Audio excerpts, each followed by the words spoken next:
if you've got an external hard drive where all your folders are still intact, but if you go inside of them, there's nothing there, don't panic. First, let's see if the hard drive shows that there's a ton of space being used by going to your hard drive, right-clicking, going down to Properties, and under General, you'll see the size of your hard drive and capacity, which in this case it's 5.4 terabytes. You can see there's 4.74 terabytes left, and the important part, there's 725 gigabytes worth of space used. So even though there's no data in any of these folders, the data is still in the hard drive. There's a couple things you could do. You could use the easeUS recovery tool, but that's going to take hours to scan your hard drive. An easier option would be to go to the search bar on the bottom of your screen and type in CMD for command. Then instead of hitting enter, hit Ctrl-Shift-Enter. That will let you run this as administrator. Click yes. Go to the drive that's having issues. In this case, it's G drive. So I'm going to type in G:,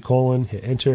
Then you're going to paste in the text I've got in the video description. Basically, the -H, R, and S tell Windows to remove the hidden flag, the read-only flag, and the system flag. And then the /S and /D tell Windows to apply this to your subfolders, and the part that's important for us is our directories. And finally, the *** tells Windows you're going to apply this to any file extension. So again, copy what's in the video description with Ctrl-C, go to your command prompt on the external hard drive you want to use, in this case again, G:, paste in your prompt, hit enter, and it's going to say a bunch of access denied.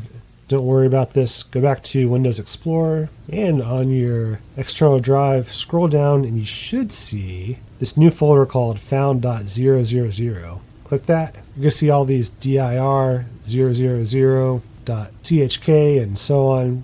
Click the top one and you'll see all your files in there. When you're doing this, your subfolders probably won't be populated. I've already fixed this and this is just a demonstration, but once you're in this folder, select everything in it with Ctrl-A. Then you can either right click and do cut, but you're going to be doing this a whole lot. So instead of doing that, again, select everything with Ctrl-A, press Ctrl-X, that cuts it. Go back to your external hard drive, go find the folder where this stuff was supposed to go in, and hit Ctrl-V to paste everything in. You'll have to do this for all your folders. It takes some time, but at least your data is not lost. So hopefully this helped you out. Leave a comment and like if this helped you so other people can find this as well.